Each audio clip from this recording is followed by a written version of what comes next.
Heavenly Gifts. Jesus elucidates. Earthquakes and their cause. September 27th, 1840.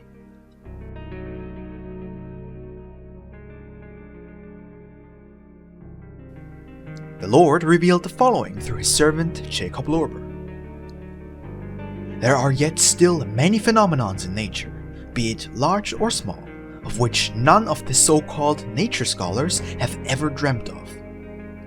To those phenomenons belong the magnet of the North Pole, the northern lights, the lightning, the so-called quick figments, like the shooting stars, the tiny clouds in the bluest of skies, the crystal formations, the tides of the ocean, the vibrations of the earth, a longer quaking of the same, as well as the massive earthquakes, which, as you can deduce by many examples and experiences, can more often than not completely devastate an entire region within a few seconds. To those occurrences belong also the landslides, large slumpings, occasionally even the subsidence of entire mountains and islands, as well as the splitting of the earth, the absence of wellsprings, the drying up of the wells, the massive receding of the oceans, and during such occasions, many times the spewing of smoke and fire from the crusts of the earth. There are countless other such phenomenons, which partly have already been observed, but others have not yet been seen by anyone. But of all the just mentioned extraordinary and unbelievable phenomenons, I only want to elucidate the earthquakes, the vibrations and earth tremors a little closer today, as well as illuminate other things related to them. The so-called earthquake is not something that just so happens on its own. Instead, it is only a reaction of a seismic shock originating on some loose point of the earth, which is caused through the following circumstances. Deep in the innermost constructs of the earth exist, just like within the body of an animal, some sort of bowels, and as said before, through all parts of the earth, right to its very core, countless hordes of fallen spirits are bound everywhere, and to each of them is given a certain period of time for their revival, according to my order. Now, when on a certain spot of the earth some human race becomes a bit too sensual and material, so that at their death their spirits do not pass over into the eternal spirit life, but instead return again into the death of matter, then these exact spirits once again return into the depth of the earth, and they are bound again, just as before they were born. Look, when this continues for a long time, then such a point within the earth becomes eventually overloaded. Those spirits then, in their evil desires, start to rub and ignite. By doing so, they also waken those dormant spirits who have not yet been born into a human life. Those smash their small cages, and then, in their offended zeal, they set off as mighty pillars of fire against the other spirits, wanting to destroy them. Those spirits, having already been born, but also fallen again, ignite themselves even more, since they believe that such a fire would come forth directly from me, as the so-called hellfire, to punish them. Then they are ignited by their anger against me, and they want to destroy and annihilate me, together with all the angels and heaven. When such things start to happen, then I immediately send a peacemaking, calming angel to them. He opens the gates of some large subterranean water basin. Then, guided by the angel, the water plunges instantaneously towards that enraged point of the earth. When the water with its peace spirits reaches such a point, they step outside their slight encasement, ignite themselves against such an evil gang, and chastise them with the fire of peace. The water itself dissolves into the well-known vapors, which through such an abrupt expansion, with the help of its spirits, triggers such tremendous vibrations that such a point, situated directly atop such a location, be it mountains, cities, markets or villages, will be shaken and whirled around like chaff. Thereby emerge new chasms and crevices within the earth, which often reach way up to the surface of the earth, into which the unborn nature spirits, united with the peaceful water spirits, will be guided by the angel for their further education. The evil fallen spirits, however, those who were born already, stay calmed behind in the mud hole, that came into being by this incident. Now see, this is the true reason which is behind the occurrence of such an earthquake. However, regarding the beats and vibrations, which are commonly labeled as earthquakes, they are nothing else than the necessary abrupt modulation of the earth layers on account of the opening of the gates by the hand of the angel and the plunging of the water.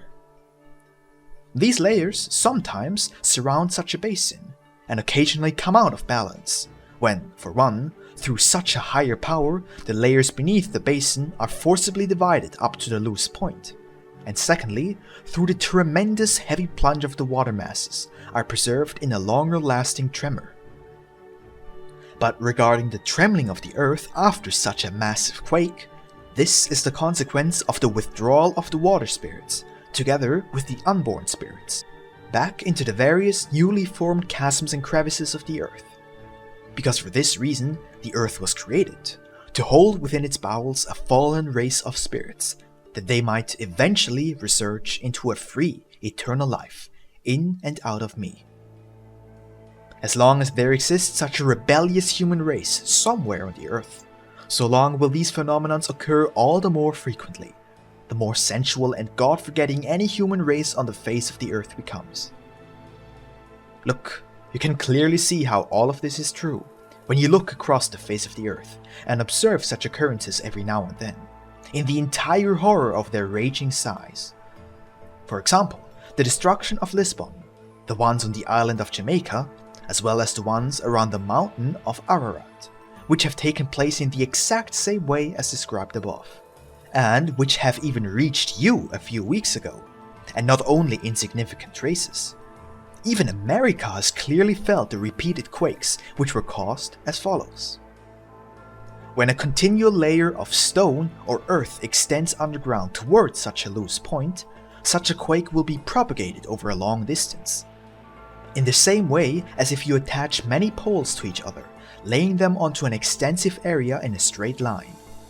Then, when you exert a mighty push on point A of these poles, said push will travel to point B, where the poles end, and the push can be felt there at the same time it happened.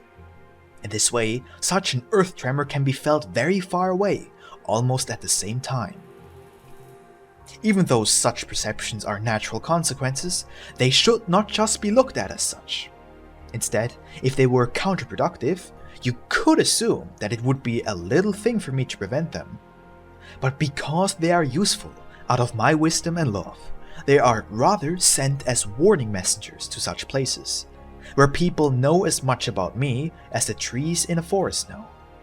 Such envoys then tell those people who have forgotten God that I haven't died yet, but rather still exist in all my might and strength, since it requires only the smallest hint from me. The same thing, as it happened to the region of Ararat, can also happen to such forewarned regions of the earth.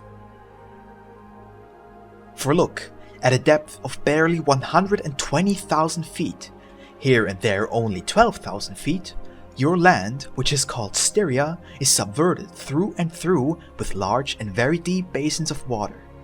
And so, your mountains, as well as the small lowlands, rest swimming, so to speak, on the surface of these underground waters, and here and there they are connected with the inner earth through masses of stone, like tall pillars. Therefore, not much more forgetfulness of my being is needed than it is already the case, and you can rest assured that I am also well capable of demonstrating to you the same grand elementary spectacle. However, I say, woe to the people whom I am forced to haunt with such occurrences. Those will probably have to wait for a second creation until they are again granted another free probational life. Now look, as these events occur according to my eternal counsel, in the same way not even a single droplet falls from the clouds which has not first been thought of in my love. And believe me, when, like yesterday, I sent down such rain to earth from the higher meadows of the emerging life out of me, through the regions of light, the preservation of the entire earth, yes, of the whole universe, basically depends on the very first drop, which barely wetted a grain of sand. Here you will surely say that all of this is almost improbable.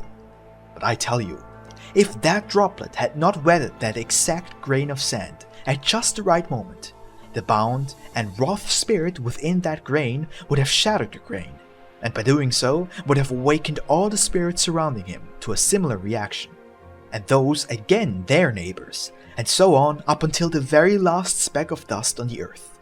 And you can completely rest assured that the very next second, the entire earth would have gone up in destructive flames and smoke. The way this grain of sand had awakened another to its destruction, in the same way, one earth would wake up another earth, and the sun would awake another sun, and so forth until infinity. All this would happen in almost one and the same moment, exactly as if you had thought of a heap of the cursed gunpowder, and if someone would only ignite one single grain, even if that heap would have the size of the earth, all grains would catch fire almost at the same time.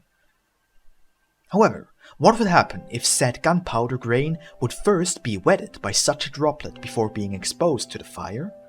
What will happen when the small spark comes upon the wetted grain? The wetted grain will not catch fire, and thus the rest of the heap will be secured and saved from destruction. See, nothing you look at depends on a so-called happenstance, not even the movement of a sun dust particle.